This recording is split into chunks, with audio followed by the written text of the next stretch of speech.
This afternoon, reporter Bill Warwick went to Riverside, a community stunned by the tragedy that befell three of its most prominent and well-liked families. Reporter Warwick asked Mrs. Otting's daughter, Nancy, about her mother's trip. We had planned a 3-day holiday at Starved Rock. It was mainly just a midwinter vacation. Now, your dad is pretty sick. Daddy has been ill, yes, with a heart condition. And your mother's been taking care of him for quite a while. Yes, that's right.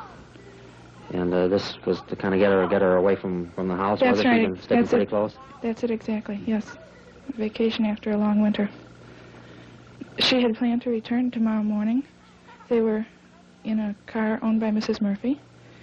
They had planned to go hiking, visiting, just enjoy the vacation that they had. Other than that, no definite plans. Virgil Peterson, director of the Chicago Crime Commission, is a friend of all three families. Peterson complains that state officials waited too long before starting the search. And trying to call them there at the hotel, beginning on Monday night, and it was obvious that their room hadn't been slept in and that sort of thing, that certainly some action should have been taken before 2 days had elapsed.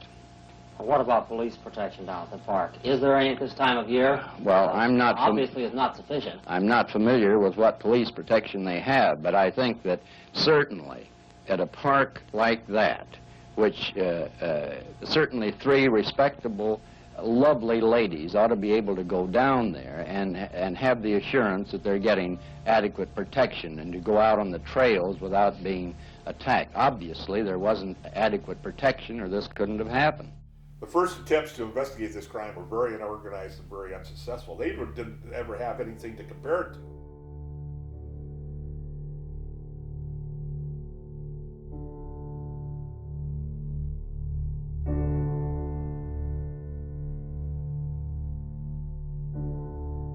Tonight, some police say the murders apparently were committed by at least two men. The State Police Superintendent Morris admits that his men have no leads on anybody in this brutal triple slaying.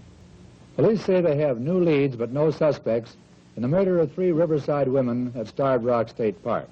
The new leads come from photographs taken by the women before they were assaulted and killed. However, police refuse to say exactly what the pictures showed. The film was found in a camera found near the women's bodies. Earlier today, police set up roadblocks in and around Starved Rock State Park. They're looking especially for men with scratched faces clawed by three women fighting for their lives. And they're trying to find a gray station wagon seen in the park on Monday. Meanwhile, other police carried flamethrowers to the murder scene to melt 8 inches of snow that had fallen since the Monday murders. Under the snow and the ice, they hope to find the clues that will lead them to the murder or murderers. Among the first things discovered under the snow was a 3-foot-long tree limb. It was stained with blood. It might have been the murder weapon. More evidence of the brutality of the murders. The flamethrowers also uncovered a tiny piece of silver foil. Apparently, it was the wrapping from a roll of film.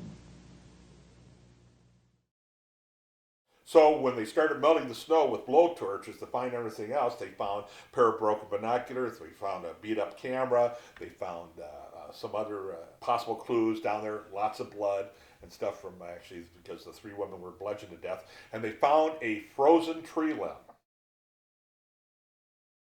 that apparently, because of the splinters and wood found in the wounds of the victims, that apparently came off this frozen tree branch. Now, when it was thawed out, it was very fragile. It would almost disappear at a touch, but you have to remember that this thing was frozen solid. So a lot of people say, well, we believe that the husbands were involved, that the victims' husbands, for some reason, wanted their wives killed, and so they hired somebody to follow them down. If you're going to follow somebody down 90 miles to commit murder, you're going to bring a knife, a rope, a gun, a weapon, a something. You're going to bring it, you're going to use it. You're not just going to say, when I get to the scene of the crime, when I get these people alone, I'll pick up something off the ground and kill these women. Nobody does that. You got to think about this. Nobody does that. That shows that it was a crime of spontaneity, that it wasn't planned, that it was just something that happened. And that's what people tend to forget about. Police disagree tonight as whether the three Riverside women took a picture of their murderer shortly before they were beaten to death in Starved Rock State Park. LaSalle County Sheriff Ray Utze says he's convinced a triple exposure picture taken by one of the women and found in a camera near the bodies shows the dim outline of a man. But State Police Superintendent William Morris doesn't think there's a man in the picture. Ottawa, the county seat of LaSalle County, was the site of the disagreement over the photograph. At the Ottawa police station, investigators assigned to the murder looked at the picture. Sheriff Utze contends that the shadowy form in the upper left-hand corner of the picture is a man. Officers examined the picture from all angles. Did one of the women take a photograph of her own murderer, or is it something else, a product of the triple exposure? Sheriff Utze is surprisingly definite, says the photograph shows a man about 5 feet 9 inches tall, weighing 160 pounds. The camera that they were using was an Argus C3, a great camera, very strong tank of a camera. But unlike the cameras that, even film cameras that some people are still familiar with, this had a winding knob on it, and it was a very difficult thing to wind the film as you advance the film. And what could happen was you could not, if you did it too far or too little, you overlap frames. So when they developed the roll of film out of this camera, they found overlapped frames and blew them up, and a tree over a tree made it appear in one thing like there was a shadow in the background of one of these pictures. So the word got out through media that possibly these women photographed their killer during their hike unknowingly. Well, that wasn't happening. Any kind of photographer would look at those frames, and it ran in Life magazine, actually. The Life magazine had a story on this case.